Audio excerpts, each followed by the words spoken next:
Villagers. Hide the bear's cub, Mother Bear, begs this human baby. What this baby did put everyone in shock. If you love my content, consider supporting it with a super thanks. Every bit of your support helps us create even more amazing stories for you. The morning sun cast a golden glow over the small village of Pinewood, nestled at the edge of a dense forest. Wispy smoke curled from stone chimneys as villagers began their daily routines. In a small cottage with a thatched roof near the edge of the settlement, baby Lily Morgan cooed softly as she played with wooden blocks on the floor. Her mother, Emma, hummed a gentle lullaby while preparing breakfast, occasionally glancing at her 10-month-old daughter with a loving smile. Beyond the village boundary, among ancient trees and thick undergrowth, something stirred. A mother bear paced anxiously, her dark eyes scanning the tree line where the forest met the village. Her desperate grunts echoed through the woods as she moved back and forth, unwilling to venture too close to human dwellings but unable to leave. Something precious had been taken from her cub. "Did you hear that?" whispered Savannah Reed to her husband Jacob as they gathered water from the village well. "That bear has been circling for days now." Jacob nodded grimly. "Better that way. As long as Connor keeps that cub locked up tight, she won't dare come any closer." He filled their wooden bucket and cast a nervous glance toward the forest. "The hunters will be back from the northern valley soon. Then we'll decide what to do with them both." Behind the village storehouse, hidden from sight by stacked crates and barrels, a small wooden cage sat beneath a makeshift canopy. Inside, a frightened bear cub whimpered, pawing at the slats of its prison. Connor Adams checked the bindings once more before covering the cage with a thick cloth. "Quiet now," he muttered, though there was unease in his eyes. "We can't have your mother tearing through our homes looking for you." The villagers had found the cub wandering alone 3 days earlier, apparently separated from its mother during a thunderstorm. Instead of guiding it back to the forest, fear had driven them to capture and hide it. Bears had attacked their livestock before, and some remembered the terrible winter when old Thomas Hayes had been mauled while gathering firewood. Little Lily pushed herself up onto unsteady feet, drawn to the sounds coming from outside her cottage window. The mother bear's cries carried on the morning breeze, a mournful plea that seemed to speak directly to the baby's heart. Emma didn't notice her daughter toddle toward the half-open door, too busy kneading dough for the day's bread. The sun warmed Lily's face as she stepped outside, her tiny bare feet pressing into the cool earth. The desperate roars grew louder, and something inside the child stirred, a feeling she couldn't possibly understand but somehow knew was important. With determined, wobbly steps, she moved toward the back of the village, guided by both the bear's cries and a softer, more plaintive whimpering that no adult seemed to hear. Inside her cottage, Emma looked up suddenly. "Lily!" Her voice rose in panic as she noticed the empty space where her daughter had been playing. "Lily!" The village erupted into a frantic search as word spread that baby Lily had wandered off. Parents clutched their own children closer, casting fearful glances toward the forest edge where the mother bear continued her desperate patrol. But Lily hadn't gone toward the forest. Something else had caught her attention, a sound of sadness that pulled at her innocent heart. Step by unsteady step, she made her way behind the storehouse, drawn by the quiet whimpers coming from beneath the canopy. As the cloth covering the cage fluttered in the morning breeze, Lily caught a glimpse of something small and furry inside. Her eyes widened with wonder, and she reached out a tiny hand toward the trapped cub. The bear cub stopped whimpering and stared back at the human baby, their eyes meeting in a moment of pure, uncomplicated understanding. The mother bear's roars grew more urgent. Somehow, she knew her cub was no longer alone. Her massive paws dug into the earth as she paced faster, her nose lifted to catch any scent carried on the wind. There was something different now, a new presence near her baby. "Lily!" Emma's voice cracked with fear as she burst from their cottage, her heart hammering against her ribs. She ran toward the village center, eyes scanning desperately for any sign of her daughter. Has anyone seen Lily? Ethan Marshall, the village elder, emerged from his home at the commotion. His weathered face creased with concern as he approached Emma. "What's happened?" "It's Lily," Emma gasped, struggling to keep her voice steady. "She was playing inside just moments ago, and now she's gone." Ethan's expression darkened. With that bear so close, he didn't finish the thought. Instead, he raised his voice, calling to the gathering villagers. "Everyone, spread out. Search every corner of the village. The child must be found before she wanders into the forest." What no one realized was that the true danger wasn't in the forest, but hidden within their own village. A secret that had awakened something primal in the mother bear. As the villagers dispersed in their frantic search, baby Lily sat before the cage, her tiny fingers reaching through the wooden slats. The bear cub pressed its nose against her hand, a soft whine escaping its throat. Lily babbled, patting the cub's head with gentle, clumsy movements. The cub's eyes, dark and glistening with intelligence, watched her carefully. There was no fear in that gaze, only curiosity mirroring Lily's own. Behind the storehouse, hidden from the commotion in the village square, a shadow fell across the ground. Connor Adams had returned to check on his captive, only to freeze at the sight before him. A cold fear gripped his chest as he saw baby Lily seated before the cage, her small hand touching the dangerous wild animal within. "Don't move," he whispered, though whether to himself or the child, he wasn't sure. Slowly, he crept forward, calculating how to snatch the baby away without startling the cub into aggression. But as he approached, something in Lily's innocent interaction with the frightened animal made him hesitate. The cub wasn't snarling or biting at the baby's fingers. Instead, it seemed almost comforted by her presence, its earlier distressed whimpering now quieted to soft, curious snuffles.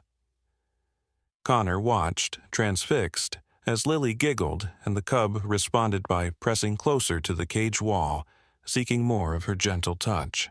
"It's not possible," he murmured, taking another cautious step forward. Just then, Lily noticed the wooden latch that secured the cage door. With childish curiosity, she reached for the unfamiliar object, her small fingers wrapping around the rough wood.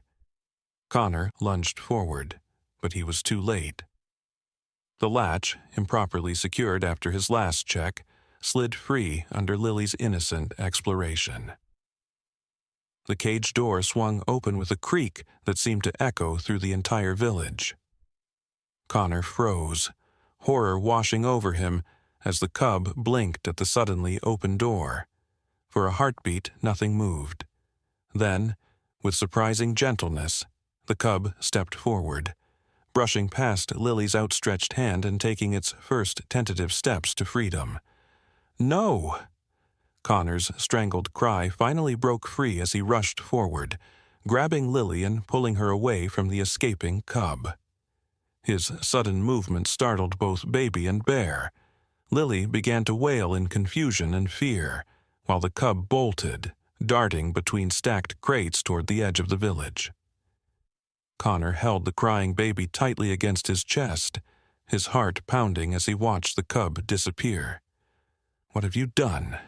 he whispered, though he knew Lily couldn't possibly understand. "What have we all done?" At the forest's edge, the mother bear went suddenly still. Her ears perked forward, and her nostrils flared as she caught a new scent.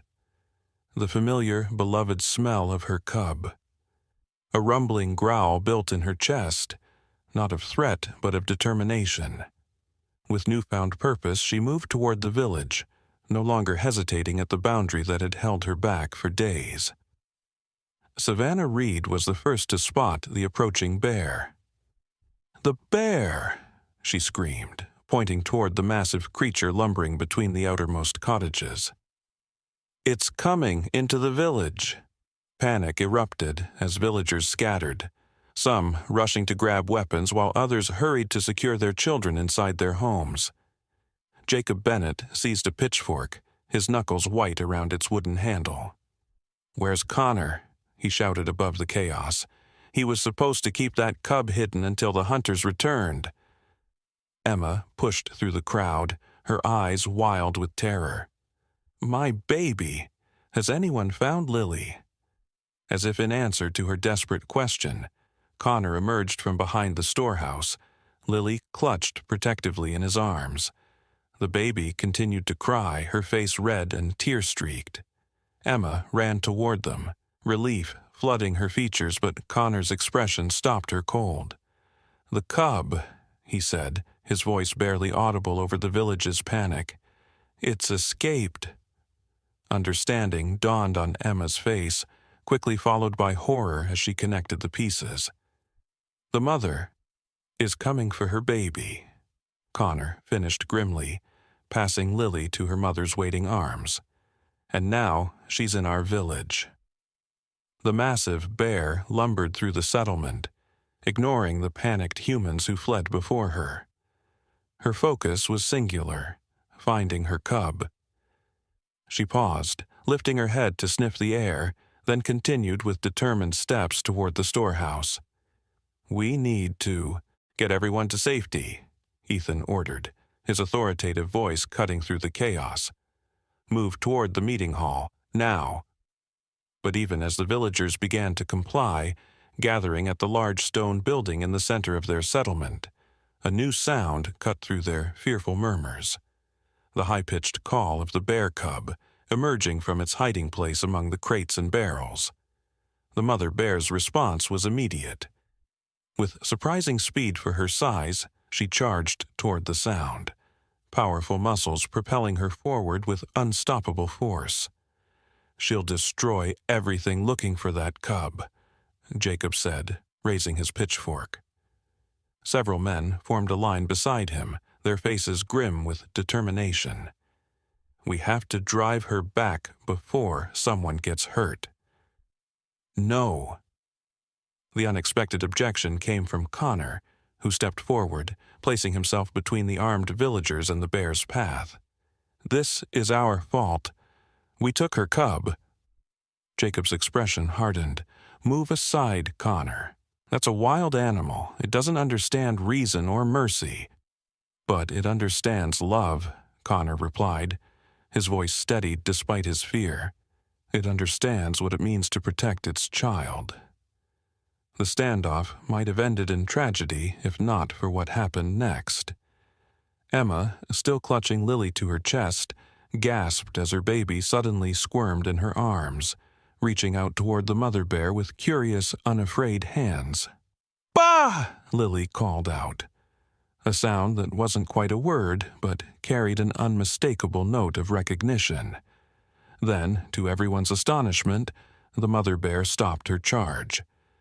Her dark eyes fixed on the human baby, and something passed between them. A silent communication that transcended species. The great beast lowered herself slightly, a rumbling sound emerging from her throat that wasn't quite a growl. In Emma's arms, Lily continued to reach toward the bear, babbling softly as if trying to tell her something important. And perhaps she was, in the innocent language that only the purest hearts could understand. "She's trying to help," Emma whispered, a realization dawning that seemed impossible and yet undeniable. "Somehow, she knows." The cub chirped again from its hiding place, drawing its mother's attention back to her search. With one last meaningful look at the human baby, the bear turned away, moving with more deliberate, careful steps toward her calling cub. The villagers watched in stunned silence as mother and cub finally reunited in the space between two cottages. The larger bear gently nuzzled her baby, checking it over with careful sniffs and soft licks. The cub climbed onto her back, settling securely between her shoulder blades, and the mother bear turned toward the forest. What happened next would be retold in Pinewood for generations to come. Instead of fleeing immediately to the safety of the trees, the mother bear paused. She turned her massive head toward the humans who still stood frozen in disbelief. Her eyes found Lily once more, and then, in a gesture that left even the most skeptical villagers speechless, she dipped her head low in what could only be described as a bow of gratitude. Lily laughed, a bright, joyful sound that broke the spell of silence. She waved her tiny hand at the departing bears, seemingly understanding something that the adults around her were only beginning to grasp. As the bears disappeared into the forest, the villagers gathered around Emma and Lily, their faces reflecting wonder and newfound respect. "In all my years," Ethan said softly, his weathered hand coming to rest on Lily's small head, "I've never seen anything like this. This child has taught us something today." Connor stepped forward, shame evident in his downcast eyes. "I was wrong to keep the cub. Fear made me cruel." "Fear made all of us blind," Jacob added, setting down his pitchfork with a heavy sigh. "We saw only danger where this child somehow saw a family torn apart." Emma held Lily closer, tears shimmering in her eyes. Perhaps we needed a baby to remind us of what truly matters. She couldn't see differences, only that a mother and child belonged together. As the villagers dispersed, returning to homes that had been threatened but ultimately spared, a strange calm settled over Pinewood. The story of how baby Lily reunited a mother bear with her cub would soon spread to neighboring villages, growing with each telling until it became something of a legend. But for those who had witnessed it firsthand, no embellishment was needed. They had seen the truth in its purest form, that compassion could bridge even the widest divides, and that sometimes it took a child to lead the way. That night, as Emma rocked Lily to sleep, she noticed something unusual outside their cottage window. A small pile of berries, freshly picked and carefully arranged, sat on the windowsill. Beside them lay a perfect honeycomb, golden and glistening in the moonlight. Emma smiled, knowing there would be no more fear between the forest and the village, not as long as they remembered the lesson Lily had taught them all. But not everyone in Pinewood was ready to embrace this new understanding. Michael Hayes, the village's most respected hunter, had been away with several others tracking deer in the northern valley when the remarkable events unfolded. As their hunting party returned the following afternoon, laden with fresh meat and hides, they were greeted with extraordinary tales that Michael dismissed as mere fantasy. "A baby communicating with a wild bear," he scoffed, setting down his hunting bow in the meeting hall where the villagers had gathered to welcome the hunters home. "And you let the beast walk away? Have you all lost your senses?" Ethan stepped forward, his calm demeanor a stark contrast to Michael's agitation. "I understand your disbelief, Michael. Had I not witnessed it myself, I would share your doubts. But what happened yesterday cannot be explained away so easily." Michael's eyes narrowed as he surveyed the nodding villagers. His gaze finally settled on Connor, who stood at the back of the gathering, uncharacteristically quiet. "You were responsible for keeping that cub secured. What happened?" Before Connor could respond, Emma spoke up, Lily balanced on her hip.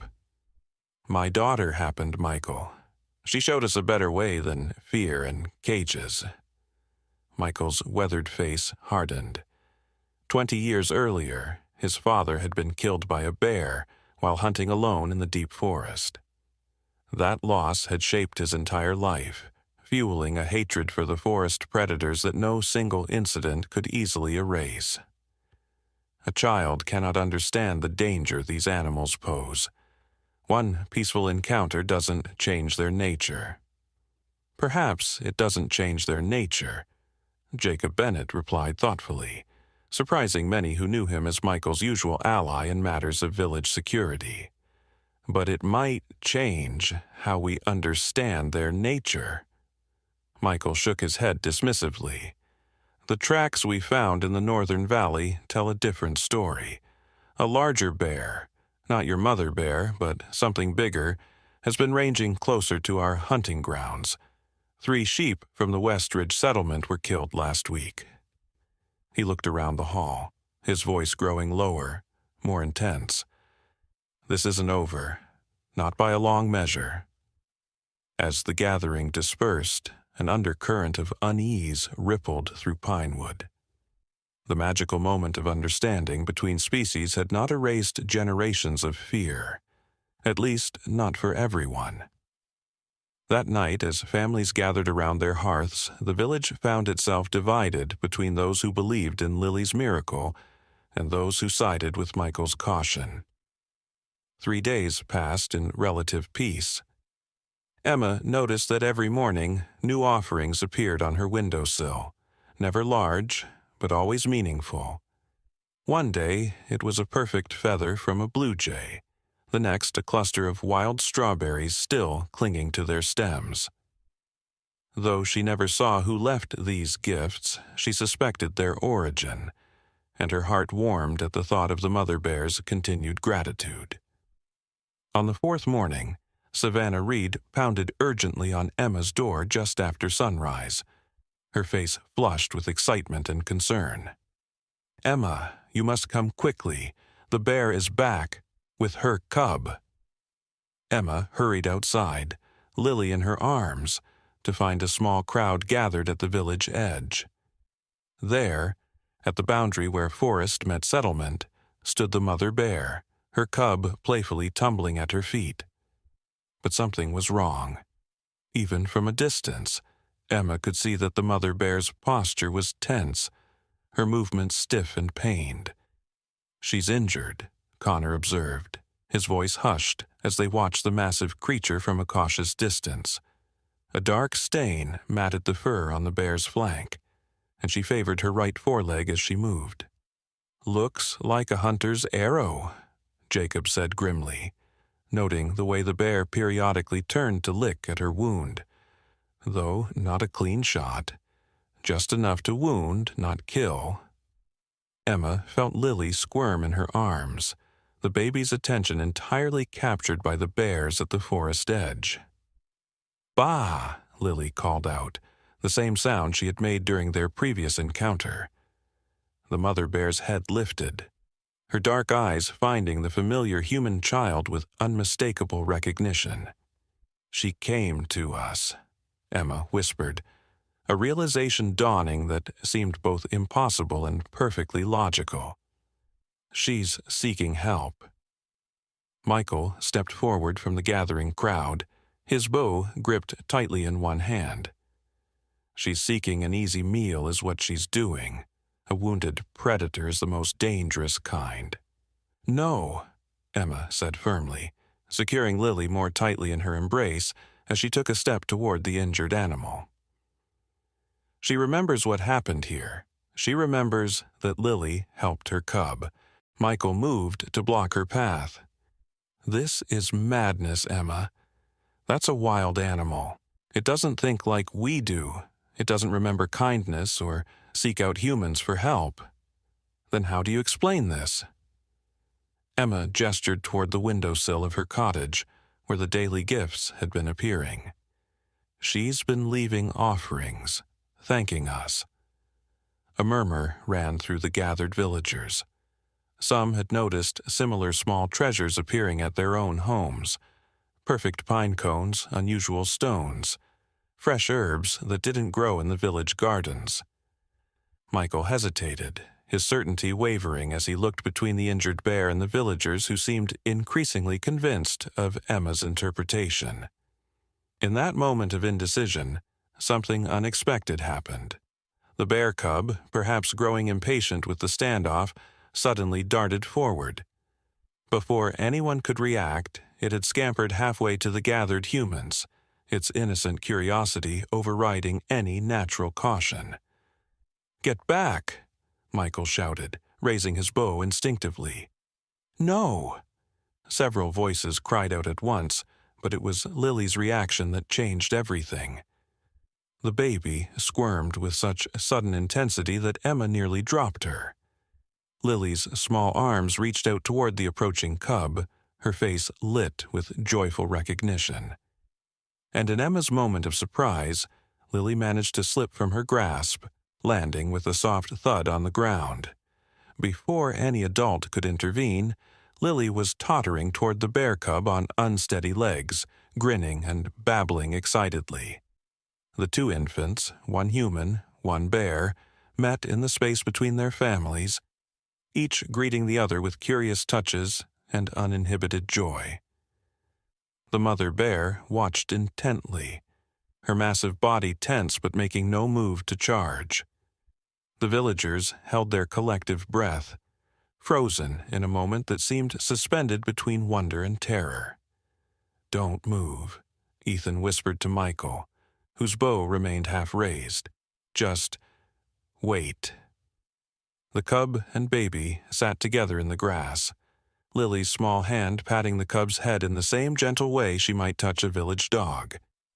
The cub responded by rolling playfully onto its back, revealing a soft belly and throat in a display of complete trust that left even Michael speechless.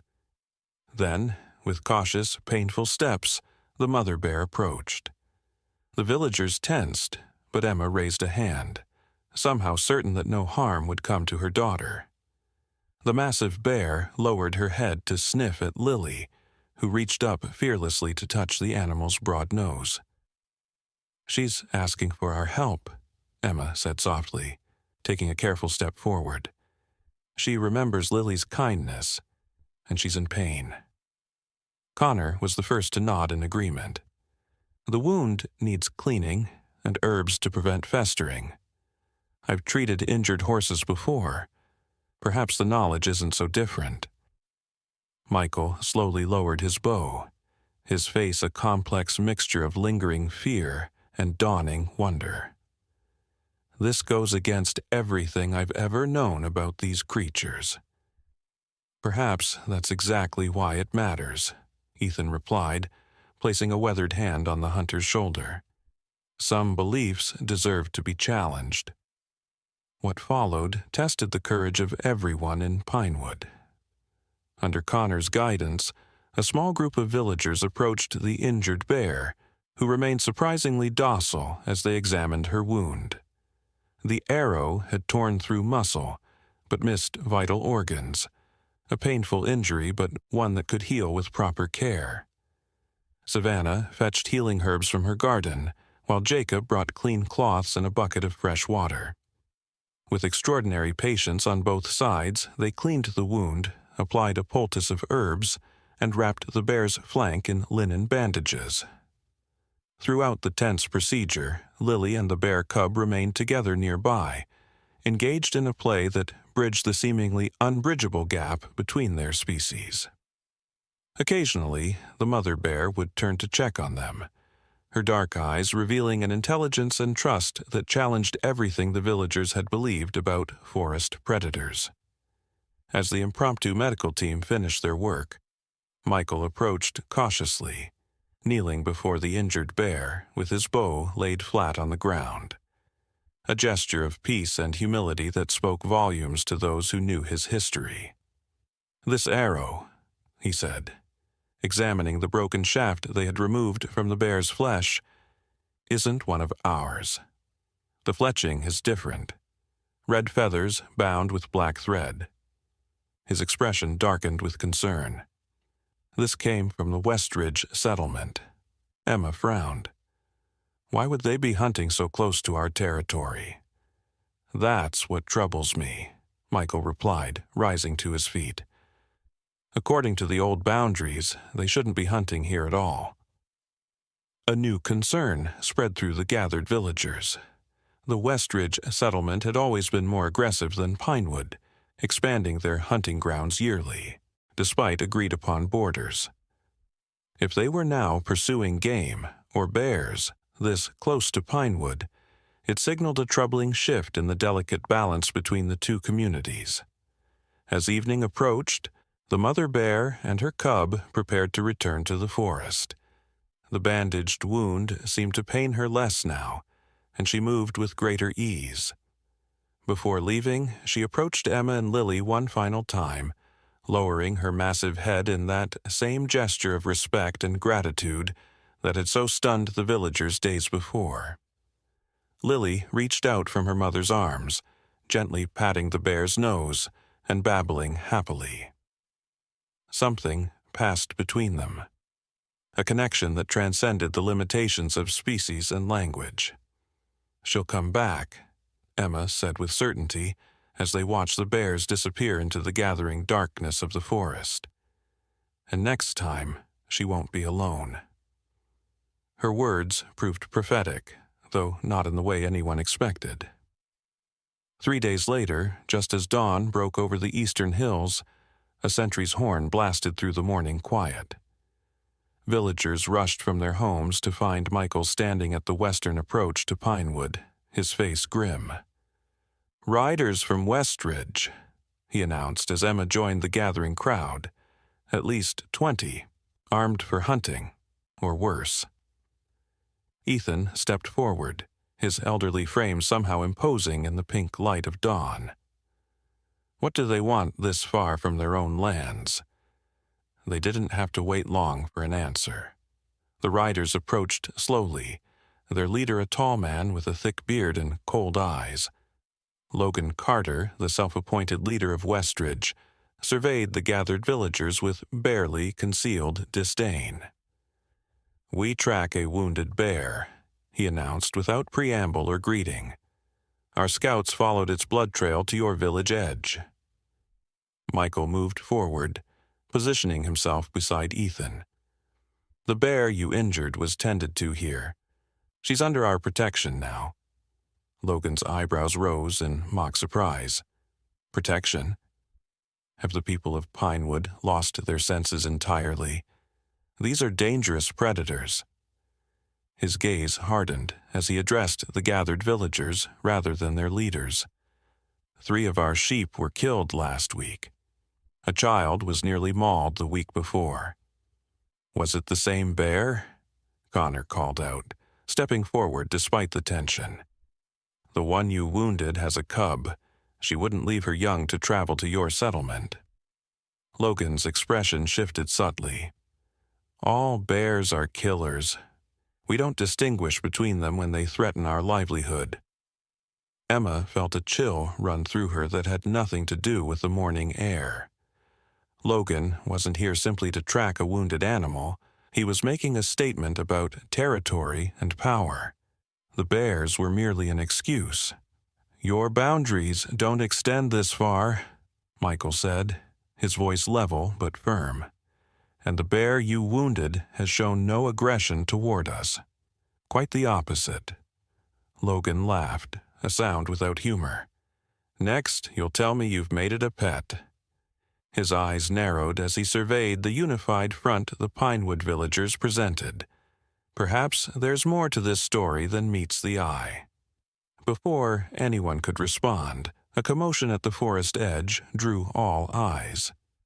There, emerging from the tree line, came the mother bear, her bandaged flank clearly visible. Behind her followed her cub, but they weren't alone.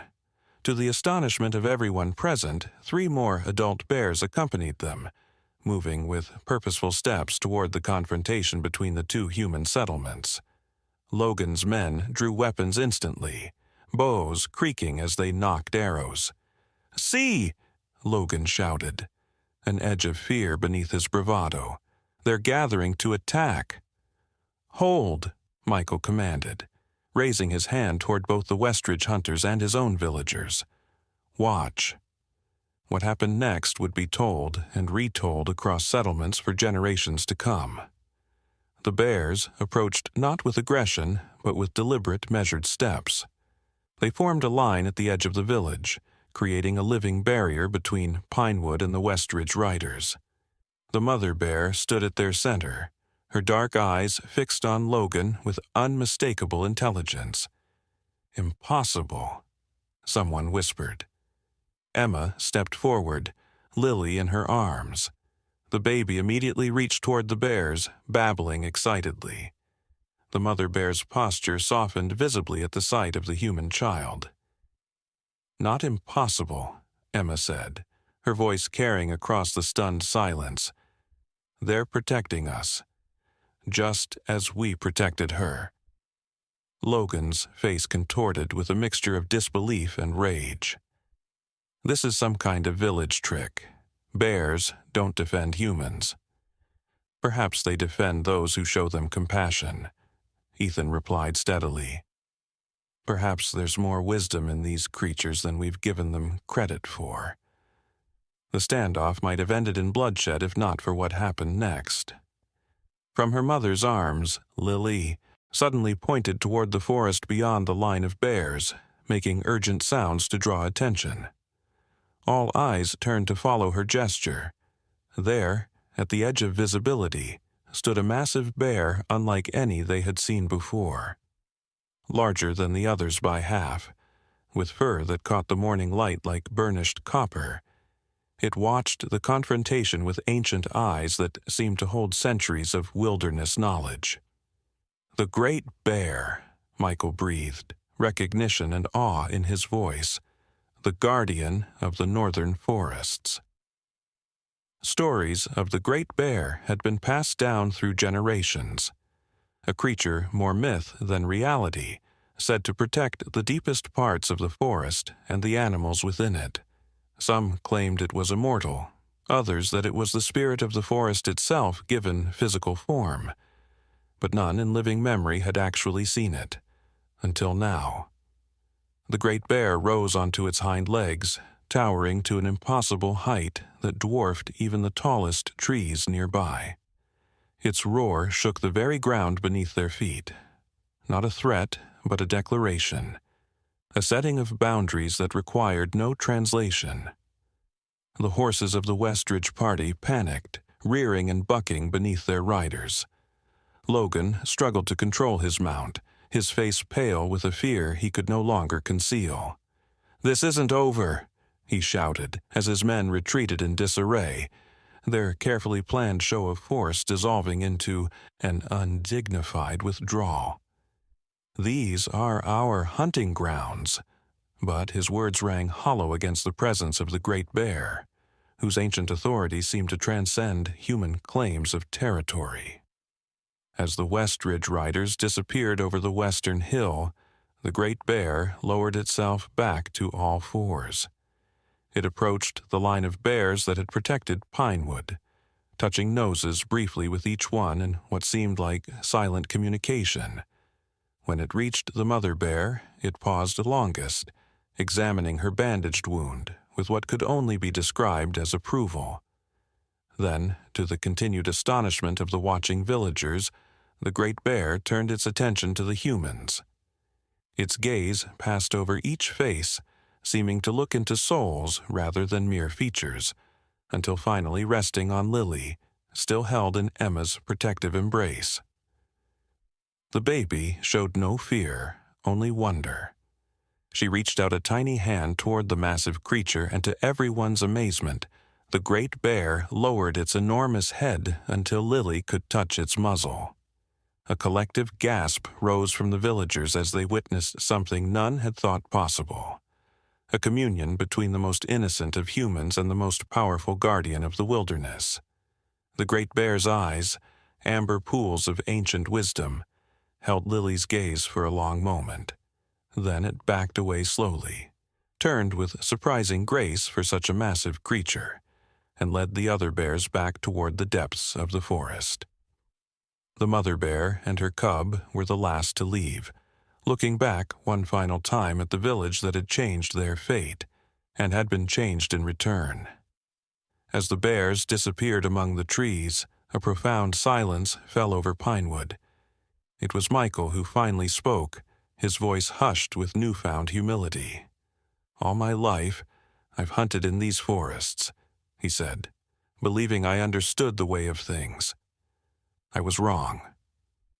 He turned to face his fellow villagers, his expression open and transformed. Today, a baby taught us that there are bonds possible between creatures that go deeper than our fears would allow us to see. Emma held Lily closer, tears shimmering in her eyes. This is just the beginning, isn't it? Ethan nodded, his weathered face serene with the wisdom of his years. The beginning of a new way of living alongside the forest, not in fear of it. He looked toward where the bears had vanished, a small smile lifting the corners of his mouth. And perhaps the beginning of a protection more powerful than walls or weapons could ever provide.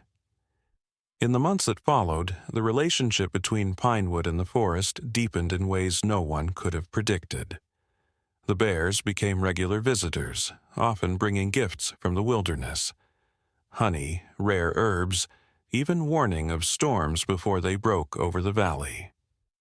Children no longer feared the forest edge, and hunters developed new rituals of respect, taking only what was needed and always leaving offerings of thanks.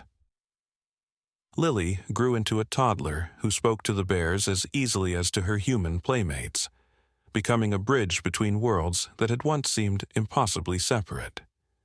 When she took her first confident steps without assistance, it was toward the mother bear and her growing cub, who visited each new moon without fail. The threatened attack from Westridge never materialized. Whether deterred by the protection of the Great Bear or by the newfound unity of Pinewood, Logan Carter kept his distance, though his resentment smoldered like banked coals, waiting for a chance to flare again. For Pinewood had discovered something powerful, that compassion could create bonds stronger than fear, and that wisdom sometimes came from the most unexpected sources. The day a baby freed a bear cub had changed everything, opening a door between worlds that would never fully close again. And on quiet nights when the moon hung full above the valley, those with attentive ears could sometimes hear a distant roar echoing from the deepest part of the forest. The voice of the Great Bear, reminding both humans and animals of the ancient covenant they now shared, to protect each other, to respect boundaries, and to remember that the greatest strength often came from the smallest acts of kindness.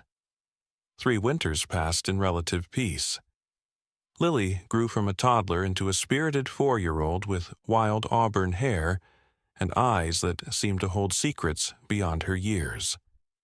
The mother bear and her cub, now nearly full-grown, continued their monthly visits, though they maintained a respectful distance as the cub matured. The bears would emerge from the forest edge, wait for Lily to notice them, and then sit patiently as the little girl ran to greet them, always under the watchful eyes of her parents and the village guardians.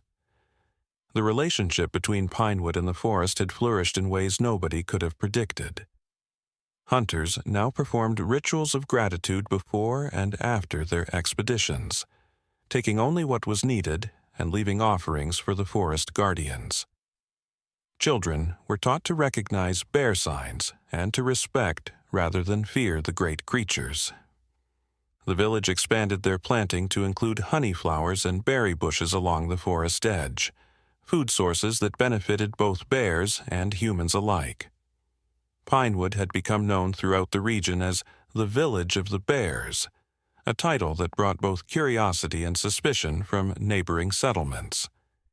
Traders who passed through told tales of the child who spoke with bears and the great copper-furred guardian that protected the forest boundaries. Some scoffed at these stories as mere fantasy, while others traveled days just to witness the unique harmony for themselves. Yet, beneath this peaceful surface, trouble was brewing. The Westridge settlement under Logan Carter's leadership had grown more militant with each passing season.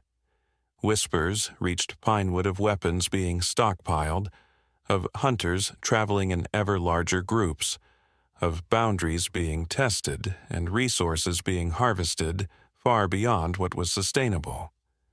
The tension between the two communities stretched taut as a bowstring, needing only the slightest pressure to snap.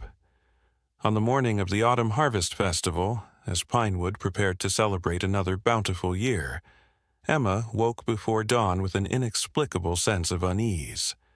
She checked on Lily, who slept peacefully in her small bed, one arm wrapped around a carved wooden bear that Michael Hayes had crafted for her last birthday, a symbol of how much had changed in the heart of the once fearful hunter. Reassured by her daughter's gentle breathing, Emma stepped outside into the cool, pre-dawn air. The sky was just beginning to lighten with the promise of morning, when Emma noticed movement at the edge of her garden. A dark shape shifted among the withering pumpkin vines, too large to be a fox, but too small for an adult bear. As she approached cautiously, the shape resolved into the form of a young bear, barely more than a cub, its fur matted with what appeared to be blood. "Hello there," Emma said softly, kneeling to appear less threatening.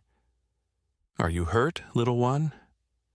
The young bear regarded her with intelligent eyes, whimpering softly. It took a tentative step forward, then collapsed, revealing a deep gash along its flank. A wound made by a blade, not by nature or accident. Emma's heart raced as she hurried back to the cottage, gently waking Jacob, who had become the village's most skilled healer for both humans and animals over the past years. Together, they carried supplies to the injured cub, working quickly as the morning light strengthened around them. "This was deliberate," Jacob murmured as he cleaned the wound. "A hunting knife, most likely, but not a killing strike, almost as if someone wanted it to suffer." "Westridge?" Emma asked, though she already knew the answer. Jacob nodded grimly. "The wound pattern matches others we've seen. Logan's men have been growing bolder, more cruel." He applied a poultice of herbs to the gash, his hands gentle despite the anger in his voice. "But why send an injured cub into our village? What purpose could that serve?" The answer came with the rising sun, as Ethan's voice called out from the village center, urgent and strained. "Everyone, gather!" Quickly. Emma and Jacob exchanged worried glances, finished bandaging the young bear, and hurried toward the meeting hall. The injured cub followed them weakly, unwilling to be left alone. In the village square, a grim-faced Ethan stood beside Michael Hayes, whose hunting clothes were torn and stained with blood, his own, from a shallow cut across his brow.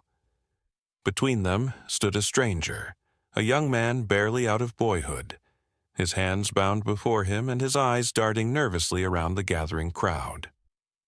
"This is Liam," Ethan announced as the villagers assembled. "He was caught crossing our northern boundary before dawn, carrying this." He held up a blood-stained hunting knife that matched the wound on the young bear now huddled beside Emma's skirts. Michael's voice was tight with controlled anger. "He says he was sent by Logan Carter with a message." The young man swallowed hard, looking at the faces surrounding him. "I was just following orders," he said, his voice cracking. "Logan says you have until midday to surrender the child who commands the bears. If you refuse, Westridge will reclaim the hunting grounds that rightfully belong to us." His eyes fell on the injured cub, and a flash of shame crossed his features. "I was told to leave signs that would bring the mother bears looking for revenge, to cause chaos before our arrival." A shocked murmur ran through the gathering. Emma instinctively looked back toward her cottage where Lily still slept, unaware of the threat gathering around her. "What does Logan want with my daughter?" she demanded, stepping forward with fury burning in her chest. The young man couldn't meet her eyes. "He believes the child has some power over the forest creatures. He thinks if he controls her, he controls the bears and the hunting grounds they protect." He hesitated, then added more quietly, "There are others who believe she's a witch, that she's enchanted the bears through unnatural means." Connor Adams pushed through the crowd, his normally gentle face hard with resolve. "Then Logan Carter's even more of a fool than I thought. Lily has no powers, only an innocent heart that saw beyond our fears." He turned to address the assembled villagers. "But we know what this is truly about. Westridge has always coveted our fertile valley, our access to the forest's bounty. They use superstition to justify their greed." "Regardless of their reasoning," Michael interjected, "we have until midday to prepare. Scout reports suggest at least 30 armed men gathering at the western approach." He touched the wound on his forehead. "This young man wasn't the only one sent to infiltrate our boundaries. We captured 3, but there may be more." Ethan raised his hands, calling for order as anxious voices rose among the villagers. "We've known this day might come. We've prepared for it. Now we must decide, do we stand and defend our village and our way of life, or do we seek another solution?"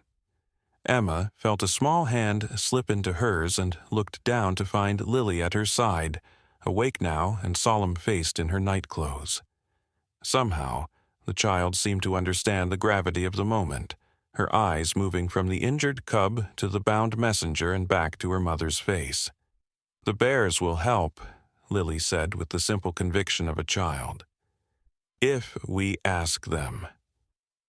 A hush fell over the gathering. In the 3 years since the remarkable events that had changed their village forever, Lily had occasionally made statements that proved uncannily accurate. Predictions about weather changes, intuitions about where lost items might be found, warnings about unsafe paths through the forest. The villagers had come to listen when she spoke, recognizing a wisdom in her that transcended her years. "Lily," Emma said gently, kneeling before her daughter, "the bears are wild creatures. We can't ask them to fight our human battles." "Not fight," Lily replied, shaking her head. "Show."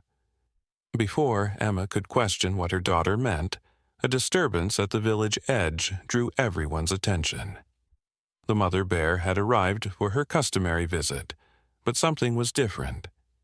Instead of waiting at the forest boundary, she lumbered directly into the village square, her grown cub following closely behind. Upon seeing the injured young bear beside Emma, she quickened her pace, nose working as she assessed the wounded animal. The bound messenger from Westridge let out a terrified whimper as the massive bear approached, but Lily stepped forward without fear, placing herself between the mother bear and the frightened young man. "He's scared," she said to the bear, as naturally as if speaking to another human. "He didn't understand." To the continued amazement of everyone, even those who had witnessed Lily's unusual relationship with the bears for years, the mother bear seemed to consider the child's words. She sniffed at the messenger, who trembled but held still at Michael's warning gesture, then turned her attention to the injured young bear. After a thorough examination that involved gentle nosing and soft woofing sounds, the mother bear did something unexpected. She rose onto her hind legs, not in threat, but as if to address the assembled villagers, and let out a roar that echoed across the valley. The sound held no aggression, but rather seemed like a call, a summoning. "She's calling the others," Lily said matter-of-factly, as if this were the most natural development in the world. Emma exchanged glances with Ethan and Michael. "Others?" she asked her daughter. Lily nodded, her face serious beyond her years. "The Forest family." Within the hour, the meaning of Lily's words became clear. Bears began to emerge from the forest. Not just 1 or 2, but dozens. They gathered at the edge of the village, a silent, impressive assembly of power and wildness that left even the most courageous villagers awestruck. Among them walked the great copper-furred bear, massive and regal, its ancient eyes surveying the human settlement with inscrutable wisdom. "I've never seen so many together," Connor whispered, voicing what everyone was thinking. "This isn't natural bear behavior." "Perhaps," Jacob replied thoughtfully, "we don't truly know what natural bear behavior is. Perhaps our ancestors were too quick to see them as mindless beasts rather than intelligent beings with their own societies." As the morning progressed and the midday deadline approached, Pinewood transformed. Bears patrolled the boundaries, walking alongside human sentries in an unprecedented alliance. Children helped their parents prepare the village for potential attack, moving valuables to secure locations and establishing safe gathering points. The injured young bear remained close to Lily, seemingly appointed as her personal guardian despite its wound. The bound messenger from Westridge watched these preparations with increasing disbelief. "Logan doesn't know what he's walking into," he muttered to Michael, who stood guard over him. "He thinks you're just a village of dreamers who talk to animals. He doesn't understand." "And what do you understand now that you didn't before?" Michael asked sharply. The young man's eyes followed a mother bear guiding her cubs safely deeper into the village, away from the expected direction of attack. "That there's something here beyond what Logan could ever control. Something—" He hesitated, searching for words. "Something sacred." As the sun reached its zenith, the warning horn sounded from the western approach. Logan Carter had arrived with his forces. More than 30 mounted men armed with bows, spears, and swords. They formed an intimidating line at the edge of the village fields, their weapons gleaming in the autumn sunlight. Ethan, Michael, and Connor led a delegation to meet them, positioning themselves at the midpoint between village and invaders. Emma remained in the village center with Lily, surrounded by a protective circle of both humans and bears, the last line of defense should negotiations fail. From her position, Emma could just make out the confrontation unfolding in the distance. Logan Carter sat astride a massive black horse, his beard longer and more unkempt than she remembered, his face harder. He gestured emphatically as he spoke with Pinewood's representatives, occasionally pointing toward the village where bears could clearly be seen moving among the cottages. The discussion grew heated. Even from a distance, Emma could see Michael's stance become more rigid, Connor's gestures more expansive. Whatever Logan was demanding, Pinewood's leaders were refusing in no uncertain terms. Then Logan raised his arm, and the line of Westridge fighters knocked arrows to their bows, a clear threat that needed no interpretation. "Mama," Lily said quietly, her small hand squeezing Emma's. "It's time." Before Emma could ask what her daughter meant, Lily stepped forward, gently breaking away from the protective circle. The mother bear and her grown cub moved alongside her, flanking the child like guardians. The injured young bear limped after them, determined not to be left behind. "Lily, no!" Emma cried, lunging forward only to be stopped by Jacob's restraining hand.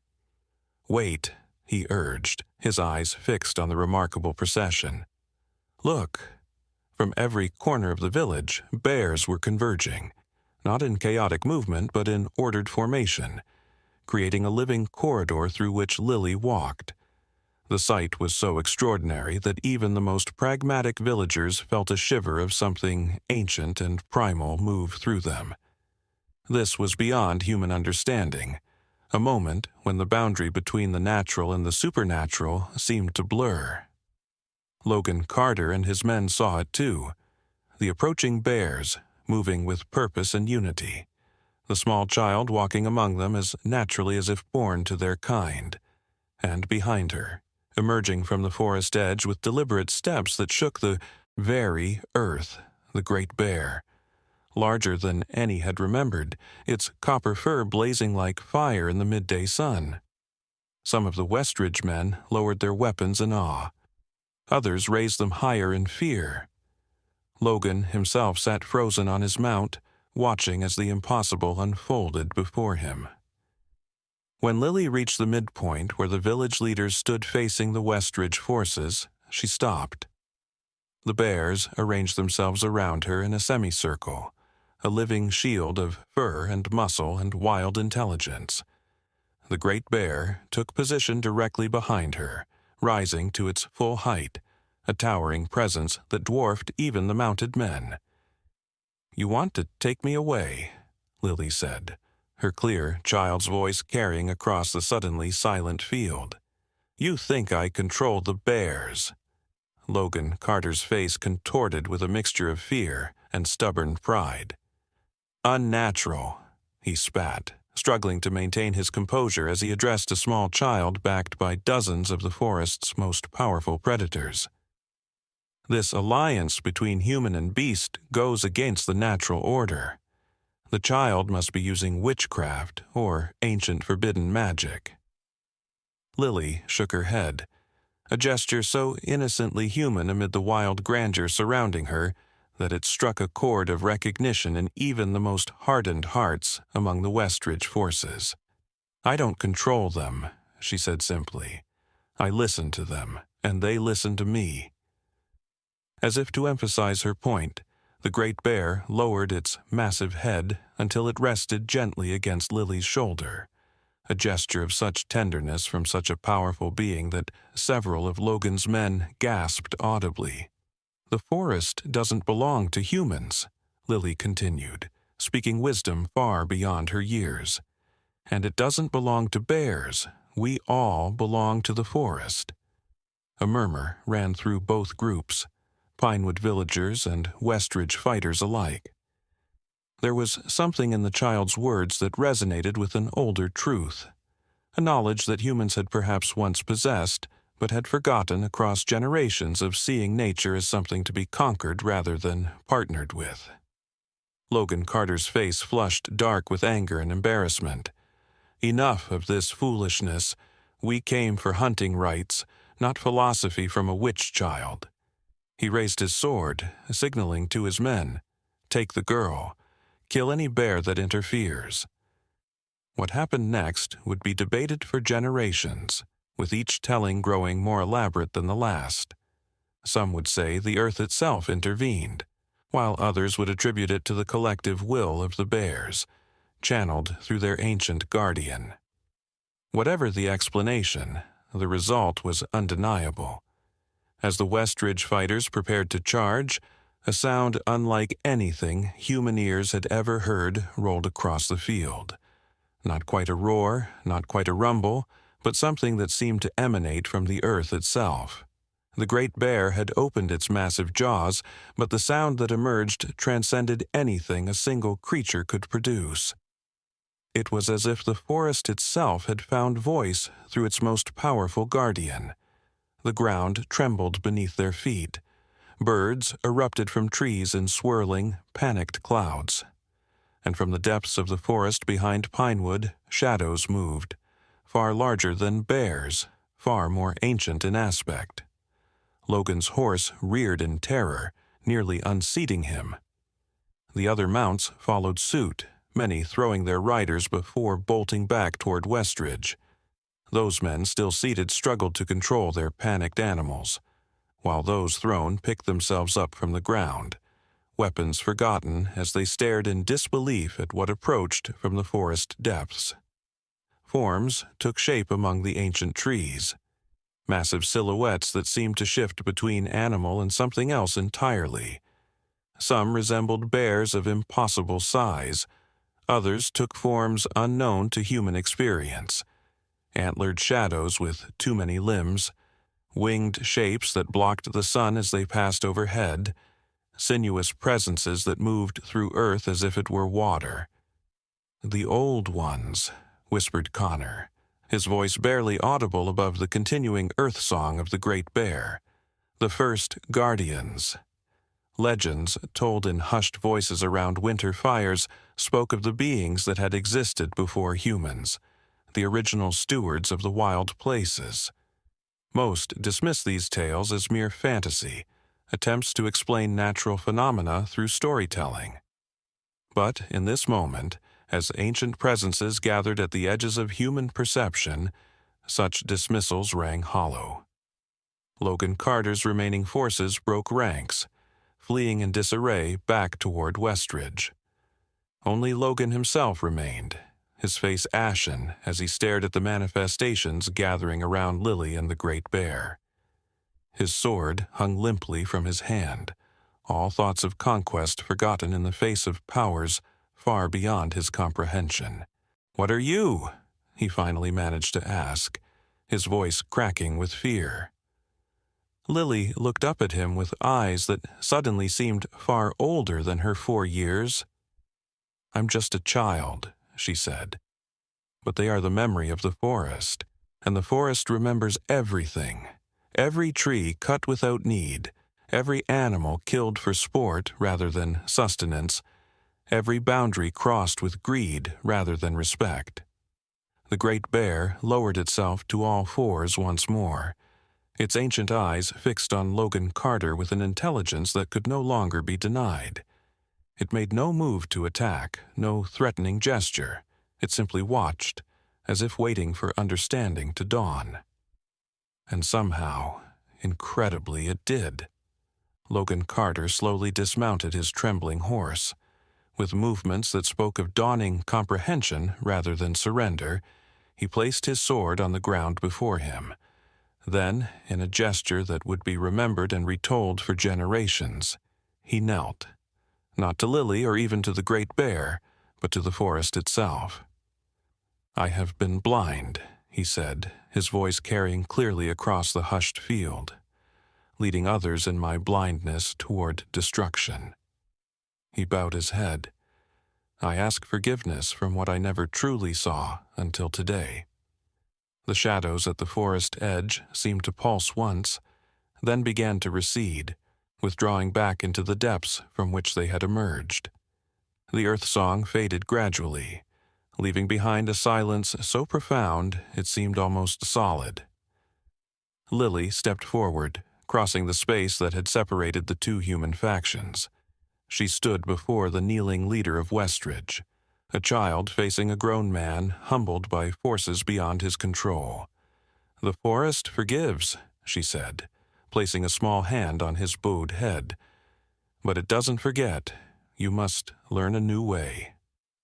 Logan Carter looked up, his face transformed by an experience that had broken through decades of certainty about humanity's place in the natural order. "Teach us," he said simply. And so began the Great Reconciliation, as it would later be called.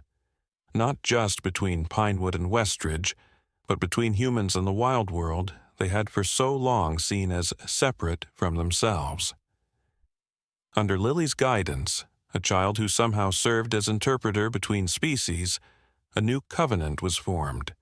The bears returned to their normal patterns, no longer needing to maintain their unprecedented gathering now that understanding had been reached. But the relationship between humans and forest continued to evolve in the months and years that followed. Knowledge long forgotten was rediscovered.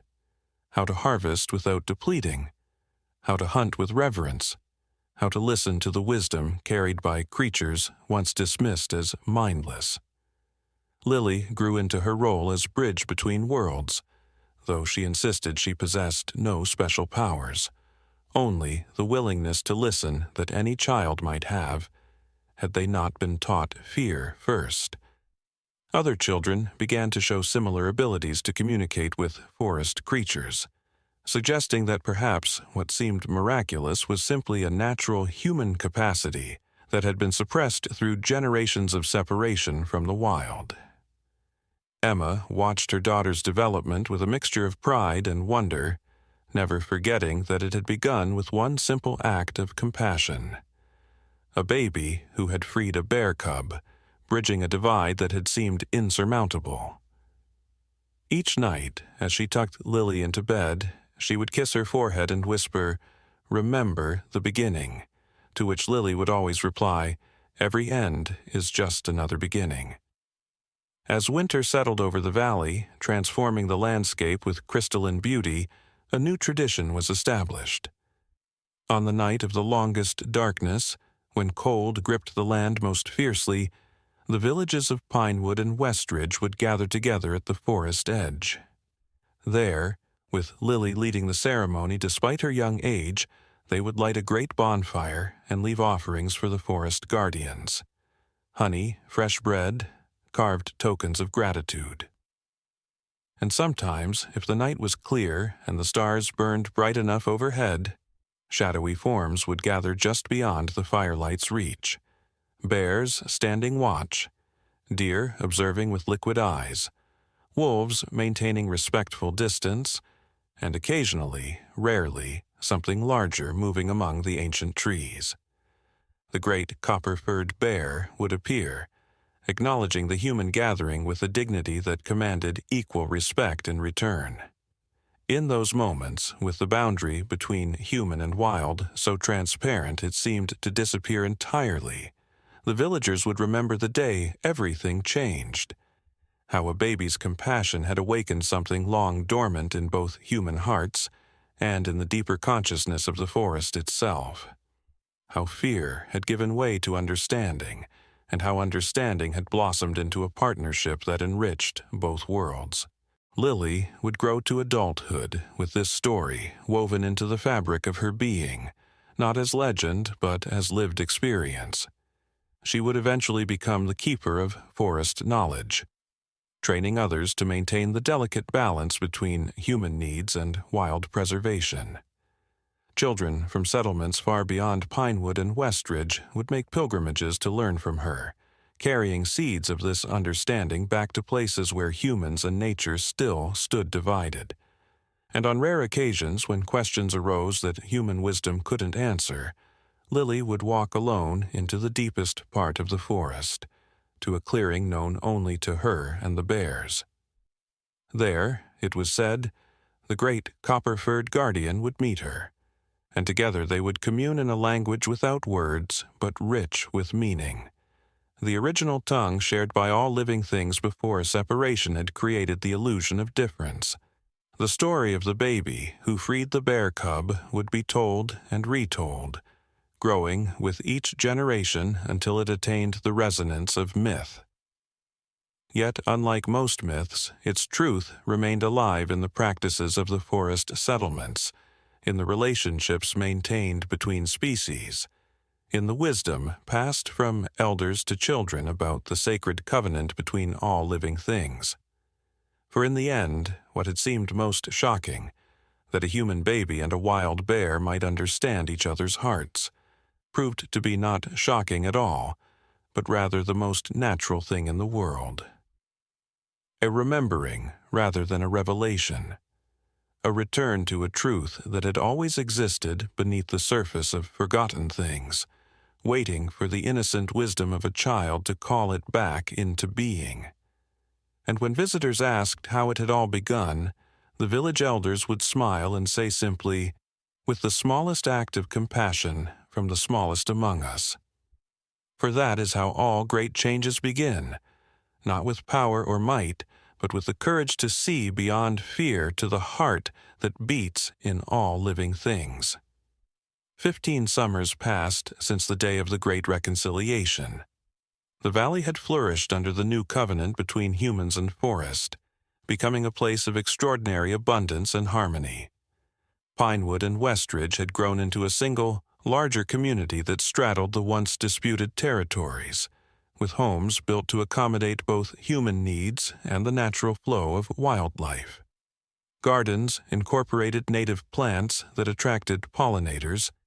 Buildings were constructed around ancient trees rather than requiring their removal, and hunting had evolved into a sacred practice, conducted only when necessary and with elaborate rituals of gratitude. Lily Morgan had blossomed into a young woman of 19, tall and graceful with the same wild auburn hair she'd had as a child, though she now wore it braided with feathers and small carved wooden beads. Her eyes, once filled with childish wonder, now carried a depth that spoke of wisdom beyond ordinary human experience. She had become the valley's keeper of forest knowledge, responsible for maintaining the delicate balance between human settlement and wild spaces. On the morning of the summer solstice, the longest day of the year, and a time of great celebration in the valley, Lily woke before dawn with an unsettled feeling in her chest. Outside her window, which was always left open regardless of weather, a soft whuffing sound drew her attention. The mother bear, now elderly with gray frosting her muzzle, stood in the garden. Though the original bear cub had long since grown and established his own territory deeper in the forest, his mother had remained a constant presence in Lily's life, a living reminder of the bond that had changed everything. "What is it, old friend?" Lily asked softly, crossing to the window. The bear's eyes, still bright despite her advanced years, held an urgency that Lily had learned to recognize. Something was wrong in the forest. Lily dressed quickly in leather leggings and a simple linen tunic, gathering her medicine pouch and the carved staff that marked her position as keeper.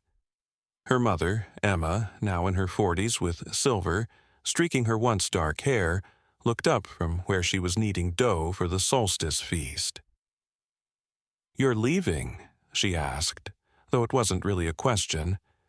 After years of watching her daughter respond to the forest's needs, Emma had learned to recognize the signs. "The celebrations begin at midday." "I'll be back," Lily promised, kissing her mother's cheek. The mother bear came calling. "Something disturbs the balance." Emma nodded, concern flickering in her eyes. "Take Connor's son with you. Aiden has been eager to learn more of your forest ways." Lily hesitated. Aiden Adams had indeed expressed interest in becoming her apprentice, showing an aptitude for understanding animal behavior and forest ecology that reminded Lily of her own childhood gifts. But at 16, he still carried the impulsiveness of youth, sometimes rushing into situations without the patience that forest work required. "This may be dangerous," she said finally. Emma smiled knowingly. "All the more reason to have someone watching your back. Besides, the boy needs to learn, and there's no better teacher than necessity." Reluctantly, Lily agreed, stopping at Connor's home on her way to the forest edge. Connor himself had become the village's chief builder, developing techniques for creating dwellings that worked with rather than against the natural landscape. His son, Aiden, had inherited his father's clever hands, but possessed a wilder spirit that drew him toward Lily's work as keeper. "A forest calling?" Aiden asked eagerly when Lily explained her mission, his green eyes lighting with excitement. "On solstice morning? This must be important." "Important enough to potentially miss the celebrations," Lily warned, testing his commitment. The boy didn't hesitate. "Some things matter more than festivals," he said, grabbing his own pack and a small carved knife that never left his side. "I'm ready." Together, they made their way to the forest boundary, where the mother bear waited with surprising patience. As they approached, she turned and began moving deeper among the trees, occasionally looking back to ensure they followed. Lily and Aiden walked in respectful silence, observing the signs around them: bent branches, disturbed earth, the unusual quiet that had settled over typically chattering birds. "Some things frightened the forest," Aiden whispered after they'd traveled for nearly an hour, moving steadily upward toward the higher elevations that marked the valley's northern boundary. Lily nodded in agreement. "The question is what? This doesn't feel like a natural disruption, not a storm or wildfire brewing. The answer began to reveal itself as they crested a ridge that overlooked a meadow rarely visited by valley residents. In the center of the flower-dotted expanse stood a cluster of strange structures, rigid forms of metal and canvas that reflected the morning sunlight in unnatural ways. Around these structures moved figures unlike any Lily had seen before, dressed in clothes too heavy for the summer weather, with objects strapped to their bodies that served no purpose she could recognize. "Who are they?" Aiden breathed, crouching lower behind the ridge's protective foliage. Lily shook her head slowly, her brow furrowed in concentration. Outsiders. From beyond the mountain pass. She studied their movements, the way they cataloged plants and took samples of soil and water from a nearby stream. They're searching for something. The mother bear growled softly, her aging body tense with discomfort at the intrusion. Around the meadow's edges, partially concealed by undergrowth, Lily could now make out other forest observers. Wolves sitting unnaturally still, a pair of lynx with alert ears, several younger bears maintaining cautious distance from the strange encampment. "The forest has gathered its guardians," she murmured. "Whatever these outsiders seek, the trees themselves consider it a threat." Aiden shifted beside her, eyes wide with a mixture of curiosity and concern. Should we approach them? Learn their purpose? Lily considered this carefully. Valley protocol for encountering strangers had evolved over the years.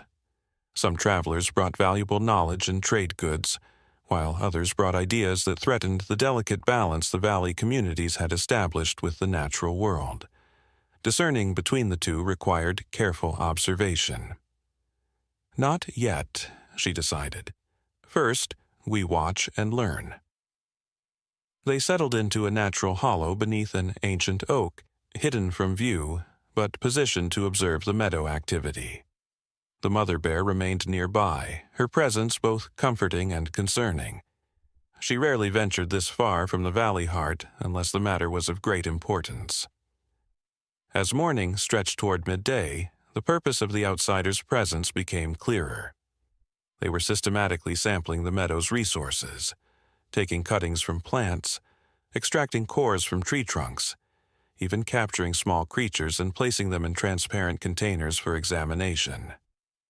One figure, taller than the rest, and apparently in a position of authority, consulted a strange, flat object that glowed with inner light, technology beyond anything known in the valley settlements.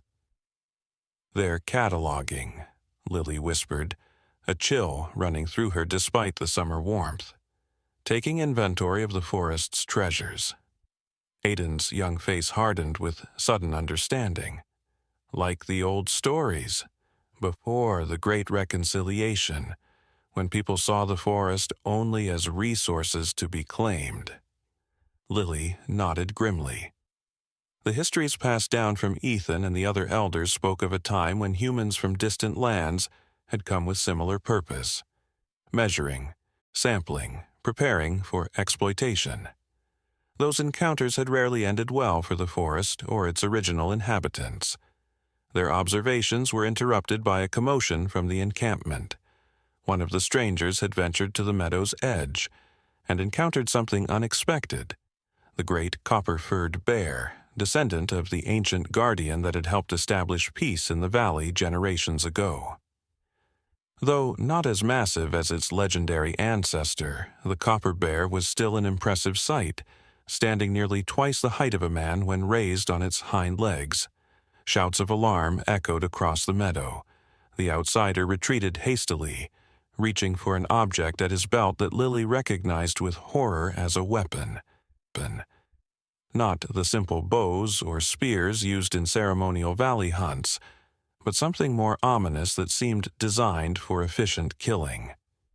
"They'll hurt him," Aiden gasped, already half rising from their hiding place. Lily placed a restraining hand on his arm. "Wait." Before either could act, something remarkable occurred. The copper bear, rather than advancing aggressively toward the frightened humans, simply sat back on its haunches in a gesture Valley residents would have instantly recognized. A request for parley, not a prelude to attack. But the outsiders, unfamiliar with bear communication, continued their defensive positioning, weapons drawn and aimed. "They don't understand," Lily said urgently. "They can't read the signs." She made a swift decision, rising to her feet despite the risk.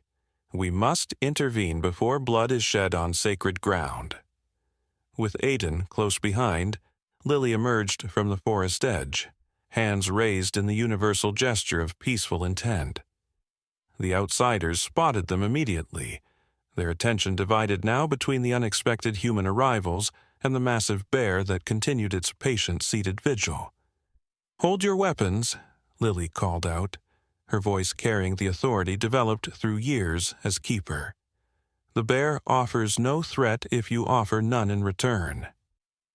The leader of the expedition stepped forward, his expression a mixture of confusion and wariness. He was older than the others, with silver hair cropped close to his skull and eyes sharp with intelligence. "You're from the Valley settlements?" he asked, his accent strange to Lily's ears.